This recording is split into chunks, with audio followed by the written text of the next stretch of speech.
হ্যাঁ, আমরা জানি সোহাগের বাসায় শুধু পুলিশ একাধিকবার আসছে পুলিশের বাড়িতে, এবং ওর বাবা মা এই 4.5 মাস আত্মগোপনে ছিল। ওদের বাড়ি ঘরের অবস্থা তেমন একটা ভালো না। আপনারা যদি সরজমিনে যান, গিয়ে দেখতে পারবেন এই বাড়িটা অগোছালো একটা ভাবে আছে।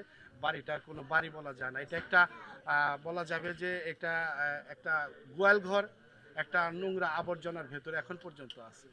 প্রবাসী ভাইরা যদি আমাদের পাশে থাকে, ইনশাল্লাহ ওদের স্বাবলম্বী করতে খুব একটা বেশি সময় লাগবে না। অলরেডি সোহাগের একটি পাসপোর্ট করা হয়েছে। যদি প্রবাসী কোনো ভাইরা উদ্যোগ নেয়, তাহলে আমরা ওকে এই ঝামেলাটা, এই মামলা মোকদ্দমা শেষ করে ওকে দেশের বাইরে পাঠিয়ে দিব। তারপরেও এটা ডিপেন্ডেড করে সোহাগের উপরে। সোহাগ আর লামিসা আগামীতে কিভাবে চলবে এই বিষয়টা আমরা দিক নির্দেশনা দিব। যেভাবে ভালো চলতে পারে, তারপরে ওদের উপরে ডিপেন্ডেড করবে। আমরা যেহেতু গ্রামবাসীর কাছে আজকে অর্পণ করে যাব।